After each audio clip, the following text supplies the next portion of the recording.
Elias Thorne choked on the acrid air as cannon fire ripped through the makeshift hospital tent. "Another one down," bellowed Sergeant Calhoun, his voice barely audible over the din. "Thorne, get your ass over here. This boy's bleeding out faster than we can pack him." Elias plunged his hands into a basin of bloody water, the metallic tang stinging his nostrils. He hurried to the cot, the moans of the wounded a constant, dreadful symphony.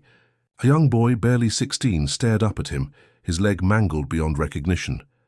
"Easy, son," Elias murmured, his voice calm despite the frantic pounding of his heart. "What's your name?"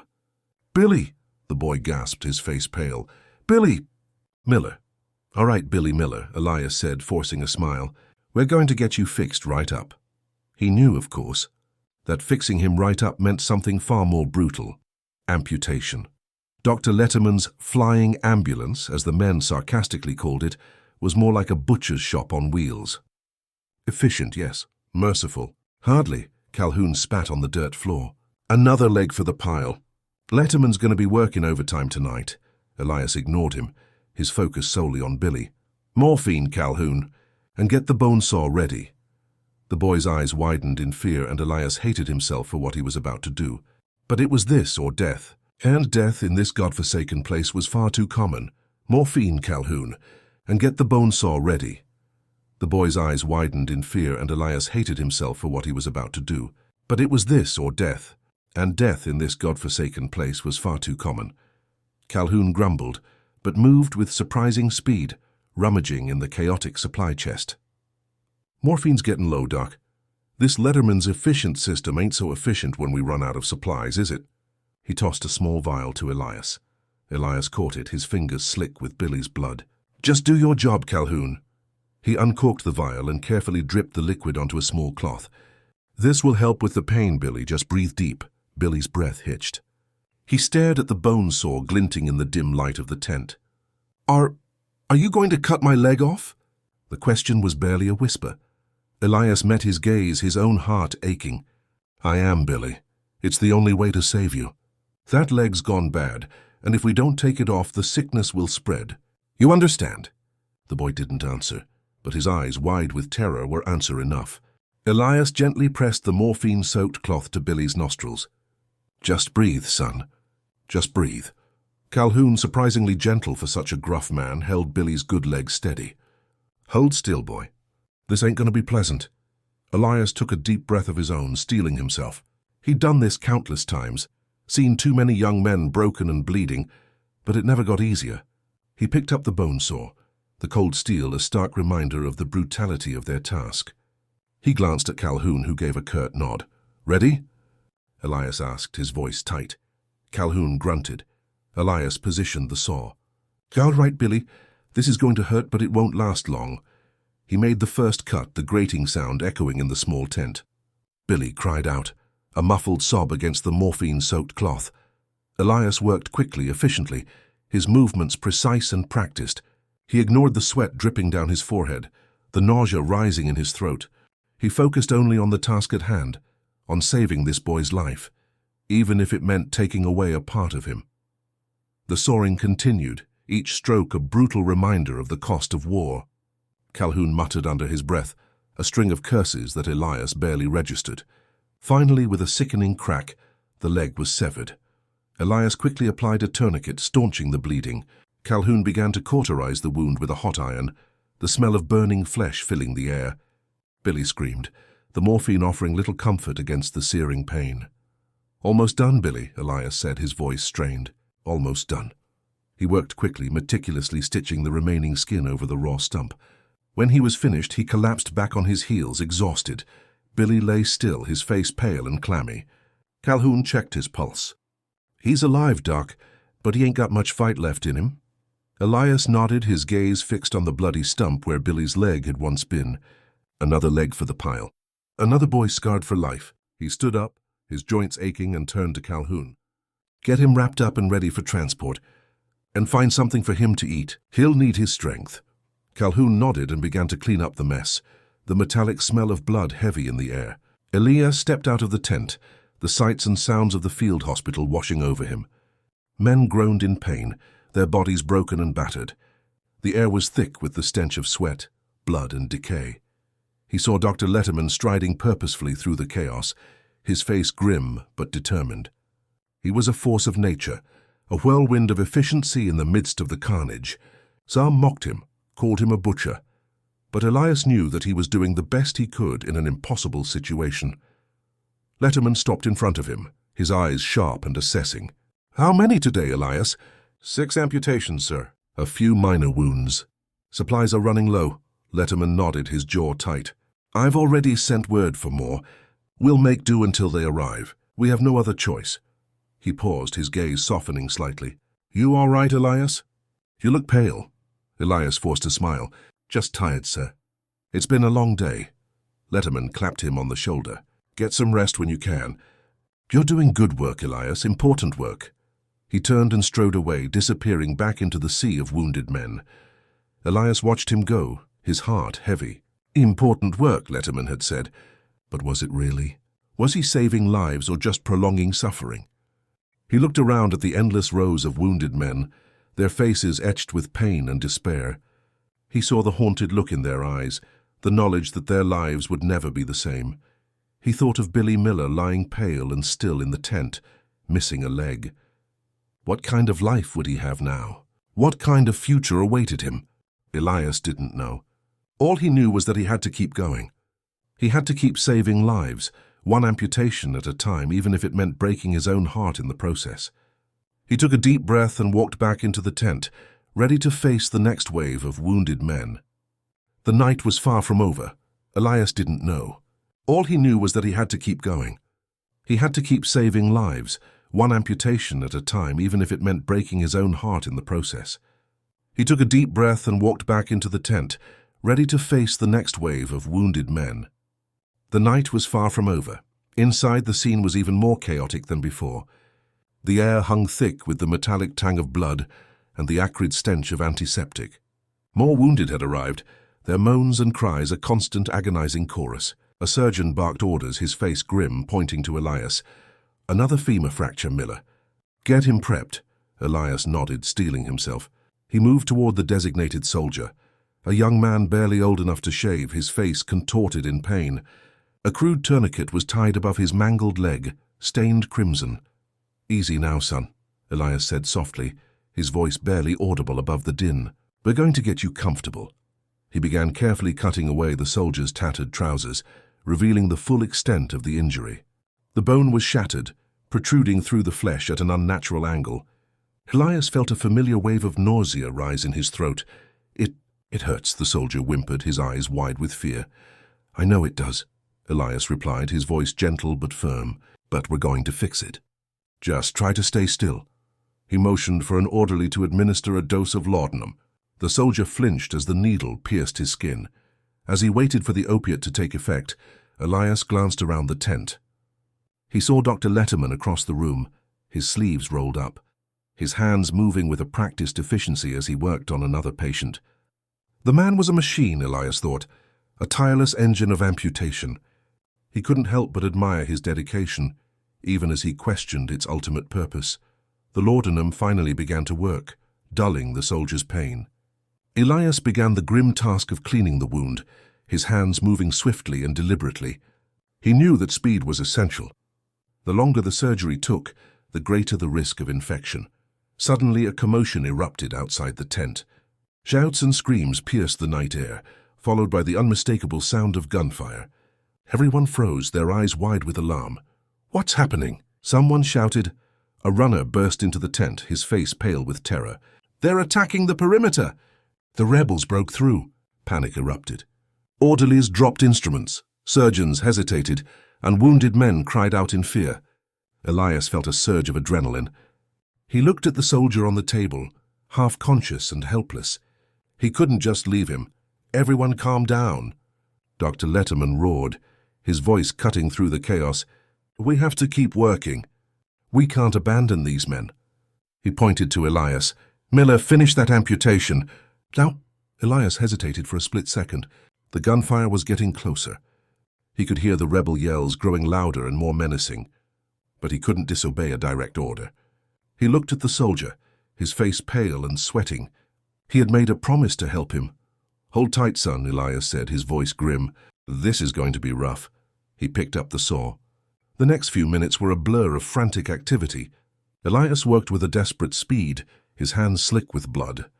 The sound of gunfire was deafening, the tent shaking with each explosion. He could hear the screams of men dying outside, the cries of the wounded begging for help. He tried to block it all out to focus on the task at hand. He sawed through the bone, the rasping sound echoing in the cramped tent. The soldier groaned, his body convulsing. Elias gritted his teeth, pushing himself harder. Finally, with a sickening crack, the leg was severed. Elias quickly cauterized the wound, stemming the flow of blood. He wrapped the stump in bandages, his hands shaking. He had done it. He had saved another life. But at what cost? Just as he finished, a group of rebel soldiers stormed into the tent, their faces blackened with gunpowder, their eyes burning with hate. They brandished their rifles, shouting obscenities. "Where are the surgeons?" One of them yelled, his voice hoarse. "Show yourselves, you Yankee dogs!" Elias froze, his heart pounding in his chest. He looked at the rebel soldiers, their weapons pointed directly at him. He knew that he was a dead man. But then something unexpected happened. The soldier he had just operated on, his face pale and weak, reached out and grabbed Elias's hand. He looked at the rebel soldiers, his eyes filled with defiance. "Leave him alone," he croaked, his voice barely audible. "He saved my life!" The rebel soldiers hesitated, their expressions uncertain. They looked at the wounded soldier, then at Elias, covered in blood. They exchanged glances. Finally, the leader of the group spoke, his voice grudging. "Let's go. This place is a mess. There's bigger fish to fry." The rebel soldiers turned and left the tent, disappearing back into the chaos of the battlefield. Elias stood there, trembling, his hand still clasped in the soldier's. He had been spared, but he knew that his luck wouldn't last forever. The war was far from over, and he still had a long night ahead of him. Elias knelt back down, his fingers tracing the makeshift bandage on the soldier's leg. "Easy now," he murmured. "They're gone." He looked closer at the wound, the grim reality sinking in. The bone was shattered, the flesh torn beyond simple repair. "Thank you," the soldier rasped, his face pale. For that?" "Don't waste your breath," Elias replied, already reaching for his medical kit. "What's your name, soldier?"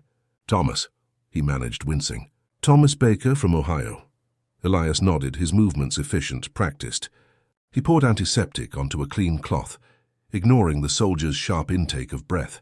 "Well, Thomas, we're going to get you comfortable. Things are going to be difficult." He didn't sugarcoat it. The men here deserved honesty, even in their final moments. He began cleaning the wound, Thomas's breaths becoming shallow, ragged. The air hung thick with the metallic tang of blood and the acrid smell of gunpowder. Elias focused, blocking out the sounds of the ongoing battle, the screams, the distant cannon fire. This was his world now, the small circle of light cast by his lantern, the wounded man beneath his hands. You think I'll make it?" Thomas asked, his voice barely a whisper. Elias paused, his gaze meeting Thomas's. He saw the fear, the desperate hope clinging to the edge of his eyes. He couldn't lie. "I'll do everything I can, Thomas, everything." He resumed cleaning the wound, his touch gentle but firm. "But this is bad, very bad." He knew what had to be done. He knew the cries he would cause, and he was already dreading it. As he worked, another figure stumbled into the tent, silhouetted against the flickering light. It was a young boy, barely more than a child, his face streaked with dirt and tears. "Elias?" the boy asked, his voice trembling. They need you." "Over by the artillery line. A whole gun crew." "Hit bad." Elias sighed, his shoulders slumping. He glanced at Thomas, then back at the boy. "Tell them I'll be there as soon as I can. I'm occupied." The boy hesitated, his eyes darting nervously between Elias and the wounded soldier. "But they said it's urgent, real urgent." "Then they'll have to wait," Elias said, his voice firm. "This man needs me now. Tell them to send for Dr. Hume if they can't wait. Now go." The boy flinched, then turned and fled back into the darkness. Elias returned his attention to Thomas, his brow furrowed. He knew he was making a difficult choice. The artillery crew likely needed him desperately. But he couldn't abandon Thomas, not now. Not when he had promised to do everything he could. "You have family, Thomas?" Elias asked, trying to distract the soldier from the pain. Thomas nodded weakly. A wife, Mary, and a little girl. Sarah, she's 5. Elias felt a pang of sympathy. He pictured the wife, the little girl waiting anxiously for news, unaware of the horrors unfolding on this blood-soaked field. He tried to imagine his own family in such a position. Tell them. Thomas gasped, his voice fading. Tell them I love them. Tell Sarah. Tell her I'll be watching over her. Elias swallowed hard, fighting back the lump in his throat. I will, Thomas. I promise. He knew with a grim certainty that Thomas's time was running out. He prepared his instruments, steeling himself for the task ahead. He had performed this procedure countless times, but it never got easier. Taking a life, even to save one, always left a mark. He looked at Thomas one last time, his eyes filled with a mixture of pity and determination. This is going to hurt, Thomas, but it's the only way. I need you to be strong. Thomas closed his eyes, his lips moving in silent prayer. Elias took a deep breath, his hand trembling slightly as he raised the saw. He knew he had to be quick, precise. Every second counted. He began to cut. The sound, even muffled by the chaos of the battlefield, was sickening. Thomas cried out, a raw primal sound that tore at Elias's soul. He pressed on, his muscles straining, his mind focused solely on the task at hand. He worked for what felt like an eternity, the sweat pouring down his face, his hands slick with blood. Finally, with a final, sickening crack, the leg was severed. Elias immediately cauterized the wound, stemming the flow of blood. He bandaged the stump tightly, his movements swift and efficient. He leaned back exhausted, his body aching, his mind numb. He had done it. He had saved Thomas's life. Maybe. He looked at the soldier, his face pale and drawn, but his breathing more regular. Thomas was alive, for now. But Elias knew that the battle was far from over, and he knew that he would face this choice again. And again, until the war was finally over, or until he was no longer able to bear the weight of it all. Elias wiped his brow with the back of his forearm, smearing blood across his forehead. He glanced at the makeshift operating table, a rough-hewn plank laid across 2 barrels. Around him the field hospital buzzed with a grotesque energy. Saws screeched, men groaned, and the air hung thick with the smell of blood, sweat, and antiseptic. Next, a harried voice barked from the entrance of the tent. Elias took a deep breath, the metallic tang of blood filling his lungs. He nodded to a nearby orderly, a young boy barely old enough to shave, who began prepping the next patient. Another young man, face ashen, clutching a shattered arm. He forced himself to focus. No time to dwell on Thomas, no time to question the carnage.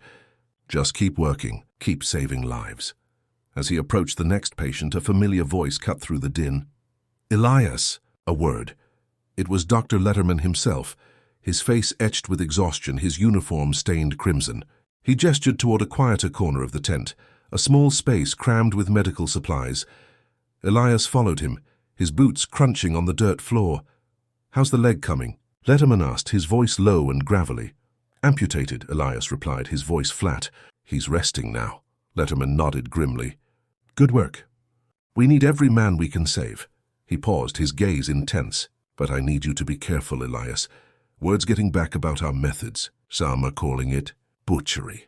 Elias clenched his jaw. We're saving lives, Doctor. That's all that matters. I know that, Letterman said, his voice softening slightly, but the higher-ups, they're not seeing it that way. They see the number of limbs lost, not the number of lives saved. They don't understand the speed we need to operate at. They don't understand the necessity. He spat the word out like a curse. What are you saying? Elias asked, a knot forming in his stomach. They're sending inspectors. They want to observe our procedures. They want to assess the situation. Letterman ran a hand through his thinning hair. They're looking for any excuse to shut us down, Elias, to discredit the ambulance corps, to send us back to the old ways, the old ways. Elias shuddered. The old ways meant agonizing deaths from infection, slow bleed-outs, and countless men left to rot on the battlefield. He'd seen it. He'd lived it. We can't let that happen, Elias said, his voice hardening. I know, Letterman said, his eyes burning with a fierce determination. That's why I need you, Elias. You're one of the best surgeons I have. You're fast, you're skilled, and you understand the importance of speed. I need you to be on your best behavior. Be meticulous. Be efficient. Give them no reason to criticize. He knew what Letterman was really asking. He was asking him to slow down, to be more careful, to prioritize appearances over speed. And in this hellish place, speed was the only thing that stood between life and death. "But doctor," Elias protested, his voice rising. "If we slow down, men will die." Letterman sighed, his shoulders slumping. "I know, Elias, believe me, I know. But if they shut us down, more men will die. We have to play their game, at least for now. We have to show them that we're not just butchers. We have to show them that we're saving lives." He looked at Elias, his eyes pleading. "Can you do that, Elias? Can you play their game? Even if it means sacrificing a few lives to save many more?" The question hung in the air, heavy and suffocating. Elias looked around the tent, at the rows of wounded men, at the exhausted doctors and orderlies, at the grim reality of war. He knew Letterman was right. He had to play the game. He had to swallow his pride, suppress his instincts, and pretend to care about appearances. But the thought of slowing down, of prioritizing procedure over speed, of letting men die because of bureaucratic nonsense, it made his blood boil. "I'll do what I can, Doctor," Elias said, his voice tight. "But I can't promise anything." Letterman nodded, his face grim. "That's all I ask." He clapped Elias on the shoulder. "Now get back to work. There are men who need you." Elias turned and walked back toward the operating table, his mind racing. How could he possibly slow down? How could he prioritize appearances over lives? How could he play this game without losing his soul? He looked at the young man lying on the table, his face pale with pain and fear. He knew what he had to do. He had to find a way to balance speed and precision. He had to be better than he had ever been before. He had to save as many lives as possible, even if it meant playing a dangerous game, even if it meant sacrificing a part of himself. He picked up the saw, the cold steel a familiar weight in his hand. He took a deep breath, steeling himself for the task ahead. He had a war to fight, and he had lives to save. He worked for what felt like an eternity, the sweat pouring down his face, his hands slick with blood. Finally, with a final sickening crack, the leg was severed. Elias immediately cauterized the wound, stemming the flow of blood. He bandaged the stump tightly, his movements swift and efficient. He leaned back exhausted, his body aching, his mind numb. He had done it. He had saved Thomas's life. Maybe. He looked at the soldier, his face pale and drawn, but his breathing more regular. Thomas was alive. For now, but Elias knew that the battle was far from over. And he knew that he would face this choice again. And again. Until the war was finally over. Or until he was no longer able to bear the weight of it all. The whispers started again, louder now, a chorus of suffering echoing around him. Letterman's butchers, they called him. He ignored them, focusing on the next soldier, the next life hanging in the balance. Days blurred into weeks. The relentless tide of wounded never ceased. Elias and his team worked tirelessly, driven by a desperate need to alleviate suffering. The makeshift hospital became a charnel house, the air thick with the smell of blood, antiseptic, and death. He saw Dr. Letterman only in passing, a fleeting glimpse of a man driven to the absolute limit. His face etched with exhaustion and grim determination. Then came Gettysburg. The battle raged for 3 days, a maelstrom of fire and steel. The wounded poured in, an unending stream of mangled bodies and shattered limbs. Elias worked without sleep, his hands moving on instinct, his mind a blank slate focused only on the task at hand. The whispers were drowned out by the screams, the moans, the endless cries for help. He saw Thomas again, lying on a makeshift stretcher, his eyes wide with pain. A fresh wound tore through his shoulder. "Elias," he croaked, his voice barely audible, "you saved me once. Can you do it again?" Elias knelt beside him, his heart heavy. He knew the odds. Infection was rampant. Supplies were dwindling. But he looked into Thomas's eyes, saw the flicker of hope, and knew he couldn't give up.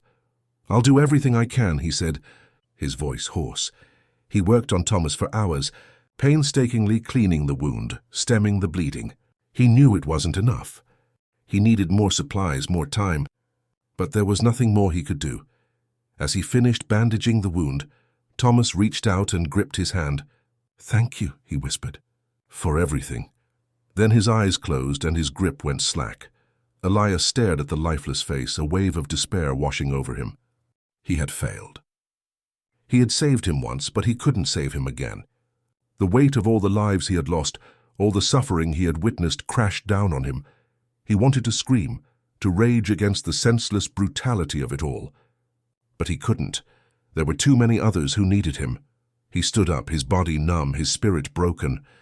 He turned to face the next soldier, the next life hanging in the balance, but this time something was different. He couldn't ignore the whispers anymore. He couldn't pretend that what he was doing was right, that the amputations, the suffering, were justified. He saw the fear in the eyes of the soldiers, the terror of the sore, the dread of losing a limb. He saw the pain in their faces, the agony of their wounds, and he knew that he couldn't do it anymore. He walked away from the operating table, leaving his instruments behind. He walked past the rows of wounded, past the doctors and nurses working frantically, past the bodies piled high outside. He walked away from the hospital, away from the war, away from the death and suffering. He walked until he reached a small clearing in the woods. He sat down beneath a tree, his body trembling, his mind reeling. He had saved hundreds of lives, but at what cost? He had become a butcher, a monster, a symbol of the war's brutality. He closed his eyes, trying to block out the images that haunted him. The screams, the blood, the faces of the dead. He stayed there for hours, lost in his thoughts, wrestling with his conscience. As the sun began to set, he made a decision. He couldn't continue to be a part of this madness. He couldn't continue to inflict pain, even if it meant saving lives. He would find another way. He stood up, his resolve firm. He would dedicate his life to healing, not just the body, but the mind and the spirit as well. He would learn new techniques, new methods, that would minimize suffering and maximize healing. He would prove that there was another way, a better way. Years later, Elias stood in a small clinic in a quiet town far from the battlefields. He was older now, his face lined with the wisdom of experience. He still carried the scars of the war, both physical and emotional. But he had found peace. He had dedicated his life to healing just as he had promised himself. He had learned new methods of treatment, focusing on pain management and rehabilitation. He had helped countless people overcome their injuries and rebuild their lives. One day a man walked into his clinic. He was missing a leg, a stark reminder of the war. He recognized Elias immediately. "You saved my life," the man said, his voice filled with gratitude. "I was at Gettysburg. You amputated my leg." Elias looked at the man, his heart filled with a mixture of emotions. Guilt, regret, but also a sense of pride. "I remember you," he said. "I'm glad you're doing well." "I wouldn't be here if it wasn't for you," the man said. "Thank you." Elias smiled, a genuine smile that reached his eyes. He had found redemption. He had turned his pain into purpose. He had become a healer, not a butcher. He looked out the window at the setting sun, the sky painted with hues of orange and gold. The war was over. The suffering was still there, but so was the hope. The whispers were gone. He had finally found his peace. He looked back at the man. "What's your name?" "Thomas," the man said. Elias smiled. "It's good to see you, Thomas." "It's good to see you." And as he looked at Thomas, Elias knew that the war had changed him, had broken him, but it had also made him stronger.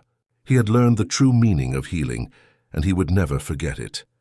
He knew Thomas was living a new life, not defined by the amputation, but defined by the strength of character, the will to live. He saw the future, not in the blood and screams of Gettysburg, but in the quiet gratitude in Thomas's eyes. The sun dipped below the horizon, casting long shadows across the room. The day was done, and with it, a chapter of Elias's life had come to a close. But a new chapter was beginning, a chapter filled with hope, healing, and the unwavering belief in the power of the human spirit. Elias picked up his medical bag, the worn leather soft in his